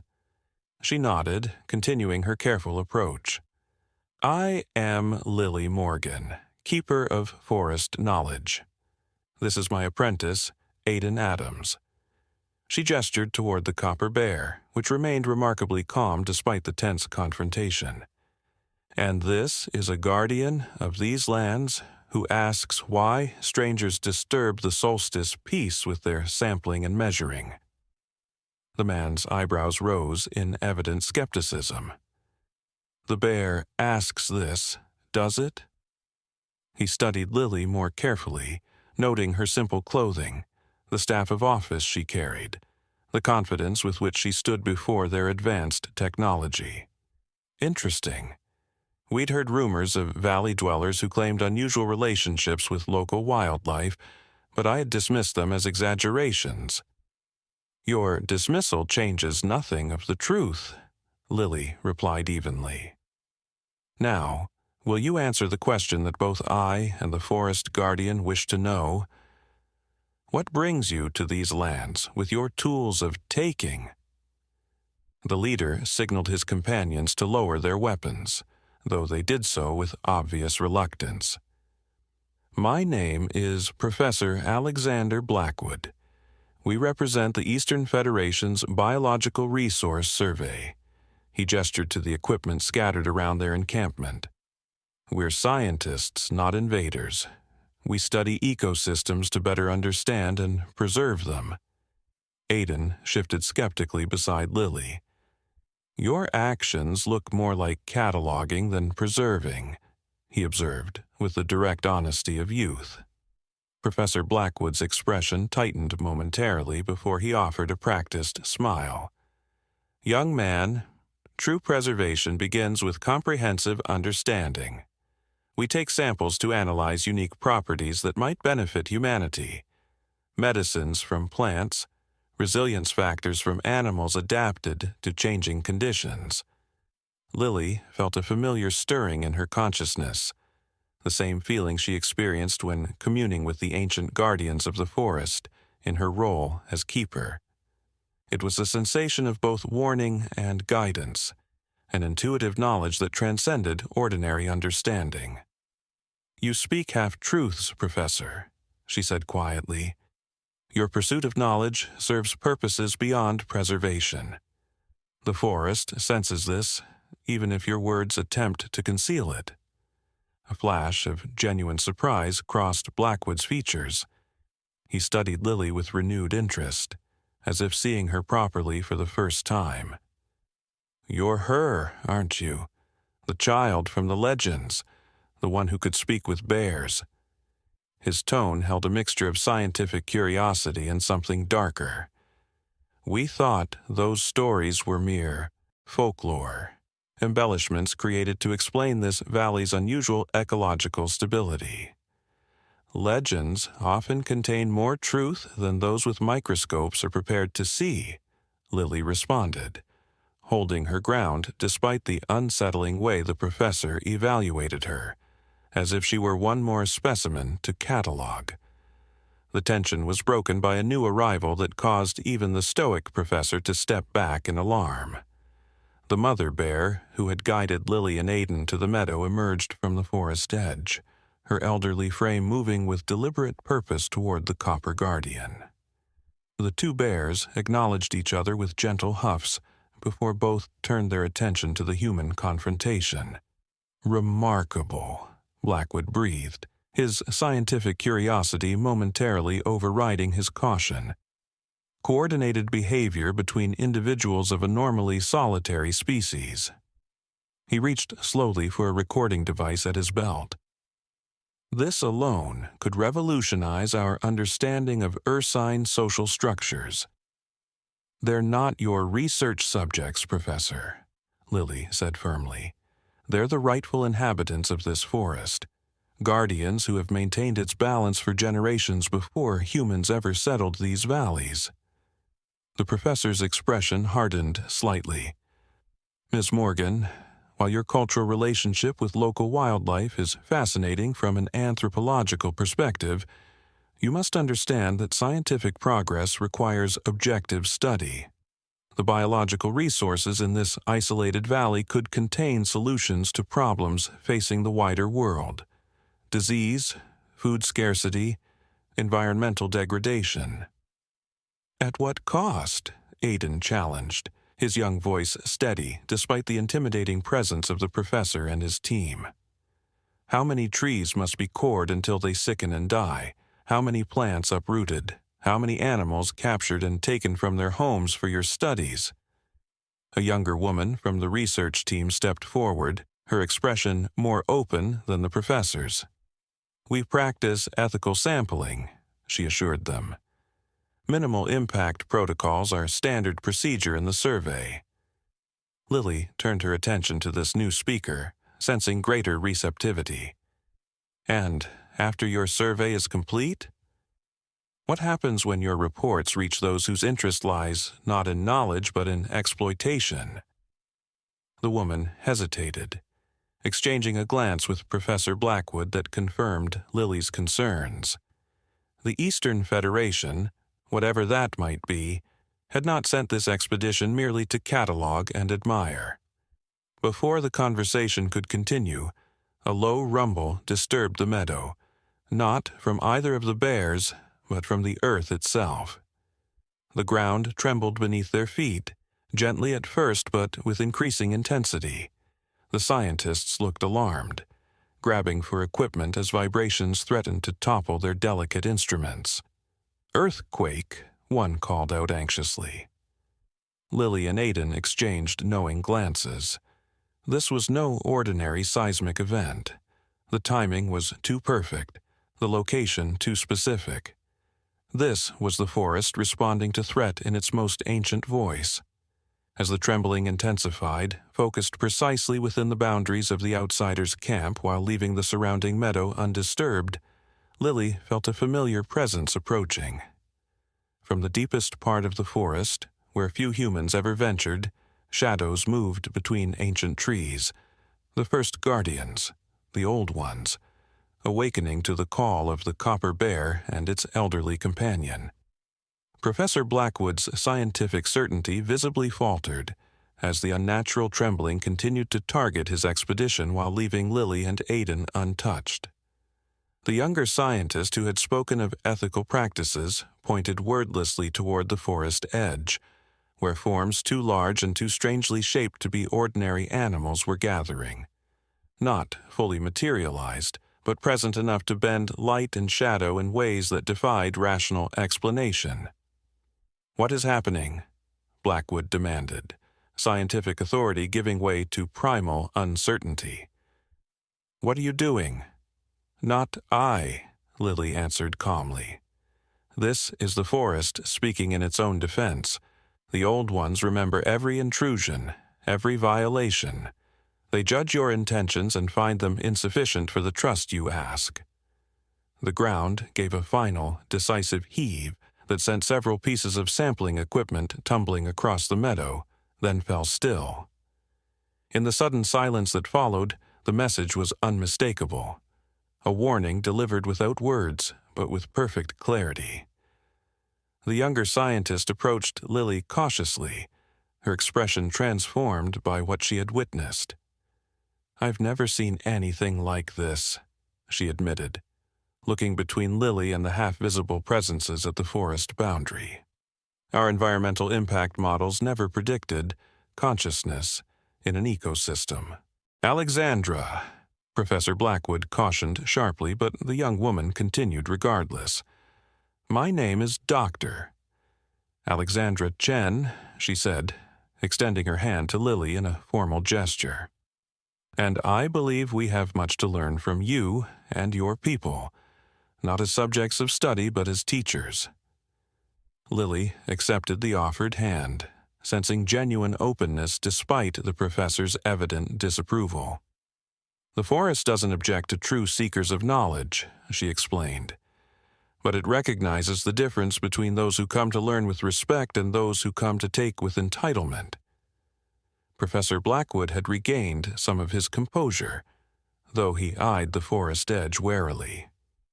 "You speak of the forest as if it were a single, conscious entity. Scientifically, that's— Perhaps your science has limitations when it divides what is whole," Aidan interrupted with surprising confidence. "Our ancestors made the same mistake, seeing trees and bears and streams as separate things to be categorized rather than connected parts of a living system. The trembling ground had accomplished what Lily's words alone might not have, created an opening for genuine dialogue." As the morning progressed into the afternoon intended for solstice celebrations, an impromptu council formed in the meadow. The bears remained as silent witnesses while Lily explained the valley's history, the original conflict with the bears, her childhood role in establishing understanding, and the covenant that had allowed human and wild to flourish together for generations. Some of the scientists listened with open skepticism, others with growing fascination. Dr. Chen took constant notes, occasionally asking questions that revealed a mind struggling to reconcile scientific training with the undeniable evidence before her. "So, you're suggesting," she said during a pause in Lily's explanation, "that the unusual biodiversity and ecological stability of this valley result from intentional cooperation between species, a genuine interspecies communication network?"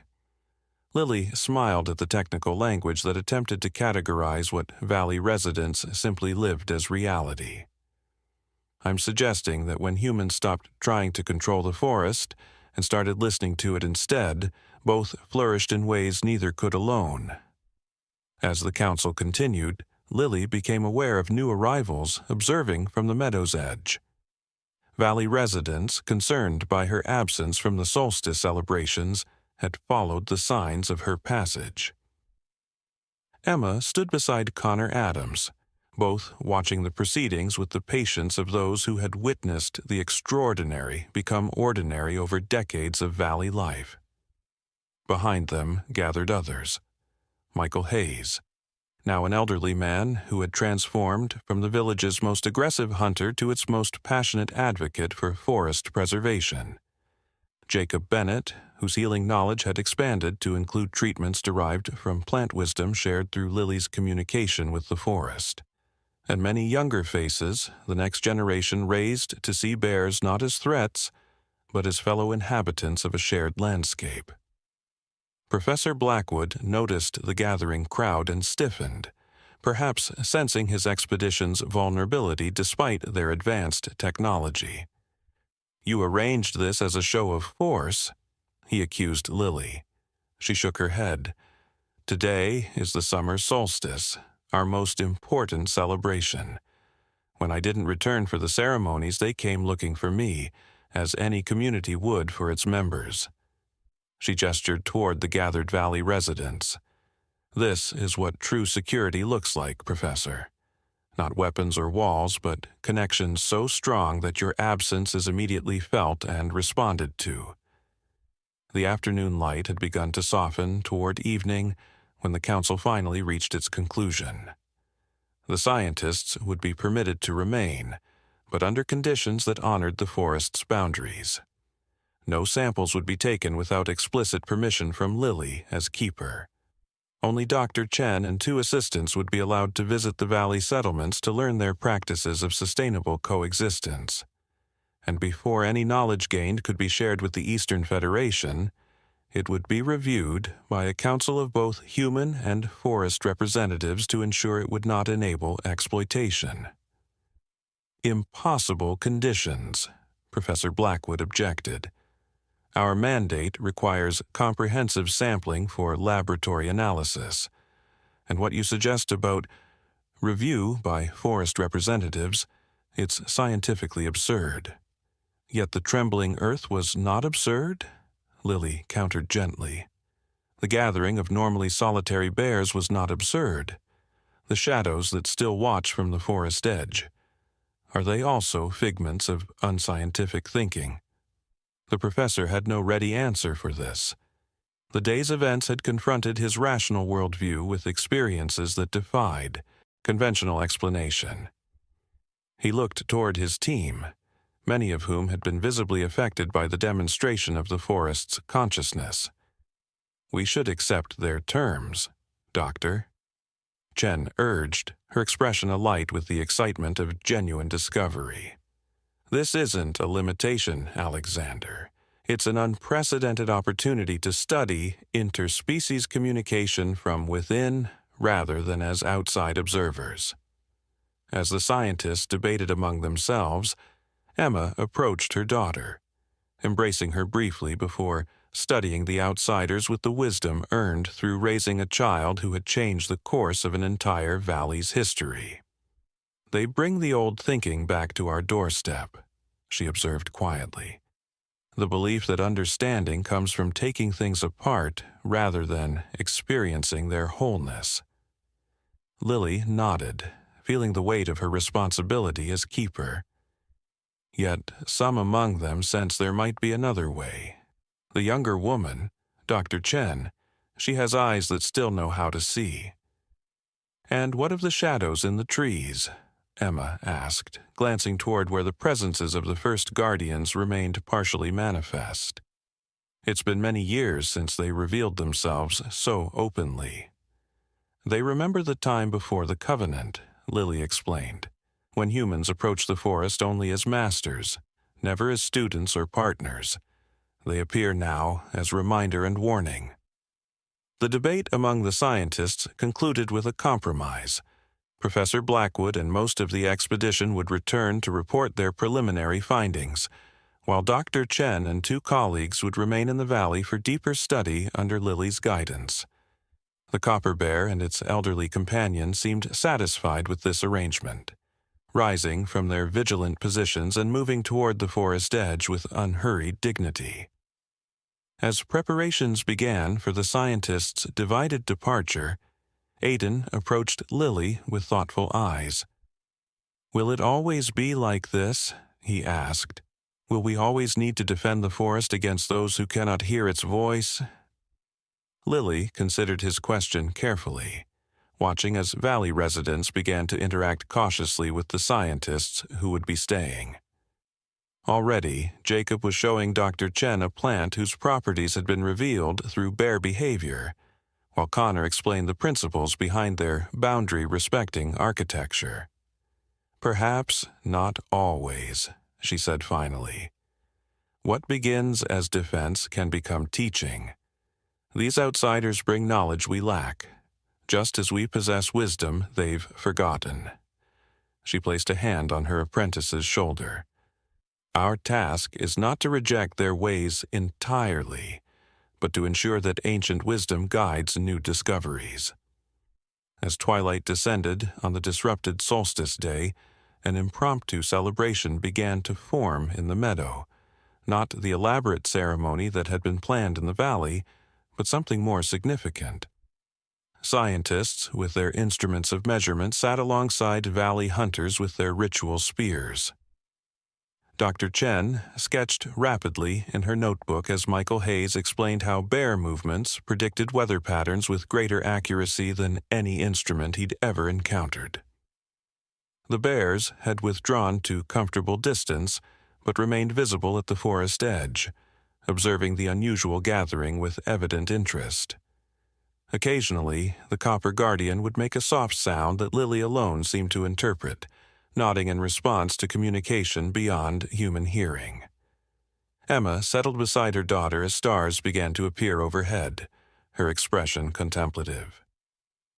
"When you were a baby," she said softly, "and you reached through those cage bars to touch that frightened cub, could you possibly have imagined where that single moment of compassion would lead?" Lily smiled, watching as Aidan engaged in animated conversation with one of Dr. Chen's assistants, both young people bridging different worlds with the adaptability of their generation. "I was too young to imagine anything," she reminded her mother. "I simply responded to suffering with the instinct to ease it. Everything else grew from that seed." "Perhaps that's the greatest wisdom of all," Emma mused, "that the most powerful changes begin not with grand plans or theories, but with simple moments of genuine connection." As night deepened over the meadow, the unusual gathering continued its tentative merging of worlds, the technological and the intuitive, the scientific and the spiritual, the human-centered and the forest-minded. It was an imperfect harmony, filled with misunderstandings and moments of frustration, as different vocabularies struggled to express shared concepts. Yet, in that very imperfection lay hope, the recognition that true wisdom emerged not from perfect agreement, but from the willingness to remain engaged across difference. In the days and weeks that followed, the valley would face new challenges as Dr. Chen's research revealed both opportunities and risks. The Eastern Federation would send representatives to negotiate more formal arrangements, bringing promises of medical advancements alongside thinly veiled interest in resource extraction. The balance Lily maintained as keeper would be tested repeatedly as outside influences introduced both valuable innovations and potentially destructive ideas. Yet, through each challenge, the foundation remained solid. The understanding that had begun with a baby's compassion for a captive cub had grown into a philosophy that guided an entire community's relationship with the world. The bears remained partners rather than subjects, the forest a teacher rather than a resource, and the boundaries between species permeable to communication while still respecting essential differences. And on quiet nights, when the demands of her role as keeper had been temporarily fulfilled, Lily would sometimes walk alone to the deepest part of the forest, to a clearing known only to her and the bears. There, seated beneath stars that had witnessed the entire history of human-forest relations, she would reflect on the extraordinary journey that had begun with the simplest of childhood gestures. Sometimes the great copper bear would join her in these moments of contemplation, its massive form settling beside hers with companionable ease. Between them passed understanding that required no words, a recognition that the work of harmony was never complete, but always worth pursuing, that each generation would face its own challenges in maintaining the covenant, and that compassion remained the truest foundation for lasting change. And if visitors from distant places expressed amazement at a community where bears moved freely among human dwellings, where children were taught to read forest signs as fluently as written language, where the boundary between settlement and wilderness existed, not as barrier, but as permeable meeting ground, they would be told the story that had become the valley's defining legend. How the smallest and most vulnerable had recognized suffering in the equally vulnerable. How fear had given way to understanding, and understanding had blossomed into partnership. How the simple compassion of a child had changed everything, reminding a world grown complicated with division that the heart beating in all living things spoke a single, universal language. If only we remembered how to listen, Years continued to pass. Seasons turned in their ancient cycle, spring bursting with new life, summer abundant with growth, autumn rich with harvest, winter quiet with reflection. Lily's hair gradually silvered, just as her mother's had before her, though her eyes remained bright with the same extraordinary clarity that had allowed her to see beyond fear as a child. On the evening of her 50th birthday, as the valley prepared for the autumn equinox celebrations, Lily made her way alone to a special clearing deep in the forest. Her steps were slower now, but still sure, following a path worn by decades of similar journeys. The trees seemed to bend slightly toward her as she passed, their leaves rustling in greeting despite the still evening air. The clearing appeared unchanged by time, a perfect circle of ancient trees surrounding a moss-covered stone that seemed to have emerged from the earth itself rather than having been placed by human hands. Lily settled upon this natural seat, her weathered fingers tracing familiar patterns in the moss as she waited. She didn't wait long. From the deepest shadows between the massive trees emerged the copper bear, now elderly itself, its magnificent coat dulled somewhat with age but still catching the dying sunlight with hints of metallic brilliance. Behind it followed others, the descendants of the mother bear who had first connected with Lily as a baby, younger guardians who had known her only as keeper, and, most surprisingly, several human figures. Aidan, now a man of 46 with streaks of gray in his beard, led a small procession that included his own apprentices and Dr. Alexandra Chen, the once young scientist who had remained in the valley after that fateful solstice day and eventually become one of its most respected elders. Though now bent with age, Dr. Chen's eyes still sparkled with the same curiosity that had distinguished her from her colleagues decades earlier. "We thought we might find you here," Aidan said softly, approaching with the respect of a former apprentice who had grown into a trusted equal. "The council is gathering for the equinox, and many are asking for the keeper." Lily smiled, making room for others on the stone beside her. "The keeper needed a moment of reflection first," she explained. 50 years is a significant milestone." Dr. Chen settled carefully nearby, her arthritic hands clutching a worn journal, the latest in dozens she had filled documenting the unique relationship between the valley communities and the forest over 35 years of residence. "I was remembering that first day," she said, her Eastern Federation accent still noticeable, though softened by decades among valley residents. "How terrified we all were when the earth shook beneath our equipment." She chuckled softly. Science had not prepared us for a forest with opinions. Lily reached out to squeeze the elderly scientist's hand. "Yet you were open enough to listen, when many others could only flee." "The best decision of my life," Alexandra acknowledged, "though the Federation never did fully understand what we discovered here." The copper bear approached, settling its massive form before them with a gentle huff of greeting.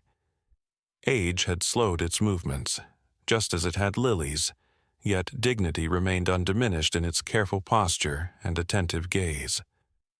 "Old friend," Lily said softly, reaching out to touch the bear's broad head, a gesture that still amazed newcomers to the valley, though it had become commonplace among residents. "We've traveled a long path together, haven't we?" The bear's eyes seemed to hold both acknowledgement and something more, a shared awareness that their parallel journeys were approaching a transition neither could avoid. Lily had felt it growing within her bones over recent months, a gradual loosening of her connection to the physical world, a preparedness for what must eventually come to all living things. "You've sensed it, too," she murmured to the bear, who responded with a low rumble that vibrated through the stone beneath them. Aiden's expression shifted with sudden understanding. "Lily, are you saying that my time as keeper is drawing to its natural conclusion?" She smiled gently at her former apprentice, now a master in his own right. "The forest has been whispering it to me all summer. Surely you've heard it too." The younger humans exchanged concerned glances, but Dr. Chen nodded slowly, her weathered face serene with acceptance. "The patterns shift and flow," she said, echoing one of the valley's most cherished teachings. "Nothing remains fixed, yet nothing truly ends." As twilight deepened around them, transforming the clearing into a space between worlds, Lily began to speak, not just to the humans gathered there, but to the bear guardians and, it seemed, to the forest itself. Her voice carried the measured cadence of someone sharing not just memories, but a sacred truth that needed preservation. "When I was a baby," she began, "too young to understand fear or separation, I reached through the bars of a cage to touch a frightened bear cub." She looked around at those gathered, her eyes bright with reflected starlight. That simple act, born not from courage or wisdom, but from innocent recognition of another's suffering, became the seed from which everything we know grew. The copper bear shifted closer, its massive head coming to rest gently against Lily's knee, a gesture of such tenderness that several of the younger apprentices found themselves blinking back tears. "Over these decades as keeper," Lily continued, "I've been called many things. Visionary, teacher, even occasionally miracle worker." A smile touched her lips. "But the truth is simpler and more profound. I was simply the first in recent memory to see without the veil of fear, to recognize that the beating heart in a bear cub's chest is not so different from the one in my own." She placed her hand over her heart, then reached to touch the same spot on the copper bear's broad chest. The same rhythm, the same life, different forms but shared essence. From the trees surrounding the clearing came a soft rustling that couldn't be attributed to wind, a response from the forest itself to words that honored its deepest truth. "The Eastern Federation scientists came seeking resources," Dr. Chen added, her voice quavering slightly with age. "What they found instead was relationship. What I found was a lifetime of learning that transformed everything I thought I knew about consciousness and connection." "And now," Lily said, looking directly at Aiden, "the time has come for the next transition. You have walked beside me for 30 years, learning the language of bears and trees, weather and stone. The forest has accepted you as it once accepted me." Aiden's eyes widened with a mixture of honor and apprehension. "Lily, you can't mean the role of keeper passes to you with the equinox," she confirmed gently. "The bears have already acknowledged it. Haven't you felt their different greeting when you walk the boundary paths?" The copper bear lifted its head, fixing Aiden with an intent gaze that seemed to pierce through all pretense and uncertainty to the core of the man's being. After a moment, it made a soft sound of affirmation that required no translation. "But what of you?" one of the younger apprentices asked, voicing the question that created a knot of emotion in every heart present. "If you're no longer keeper." Lily's smile deepened, radiating a peace that transcended the melancholy of transition. "I will be what I've always truly been. A child of the forest, a friend to bears, a keeper of stories rather than a keeper of knowledge." She looked up at the stars now visible through the canopy opening. "And eventually, when my body has completed its journey, I will become part of the forest itself, as we all do in time." The copper bear rose then, moving with slow dignity to stand directly before Lily. With ceremonial deliberation, it touched its nose to her forehead, a gesture witnessed only during the most sacred transitions in valley history. A current seemed to pass between them, visible as a brief shimmer in the air that connected woman and bear in tangible communion. When the moment passed, Lily's eyes held a new depth, not diminished but transformed, as if she now saw with more than human perception. The bear stepped back, then turned toward Aidan, repeating the gesture with the same solemn intent. "It is done," Lily said softly, as the bear returned to its place in the circle. "The covenant passes to a new generation." As if in response to her words, a sound began to rise from the forest floor. Not the threatening rumble that had greeted the scientists decades earlier, but a harmonious vibration that seemed to emanate from the earth itself. It grew gradually, resonating through stone and root, bone and blood, until every being in the clearing felt it as their own heartbeat. Among the trees, shadows shifted and coalesced, the first guardians, the old ones, becoming momentarily visible as they had on only the most significant occasions in valley history. Their forms suggested ancient connection between all living things, part human, part animal, part something else entirely that existed before separation created the illusion of difference. Dr. Chen gasped softly, even after decades still awed by manifestations that defied her scientific categorization. "The original relationship," she whispered, "before we forgot how to see it." The vibration continued, neither threatening nor soothing but simply true, the voice of the forest speaking in its most fundamental language. Within that resonance, those gathered in the clearing felt themselves not as separate beings, but as expressions of a single, magnificent whole, the great web of life that connected every creature from the smallest insect to the most ancient guardian. Gradually, the vibration gentled and receded, leaving behind a profound silence that felt like the indrawn breath before new creation. The shadows among the trees dissolved back into ordinary darkness, though a sense of presence remained. Watchful, accepting, eternal. Lily rose from the stone seat that had supported her, reaching out to take Aidan's hand and place it where hers had rested. "The circle continues," she said simply. "What began with a child's compassion now flows through all of us.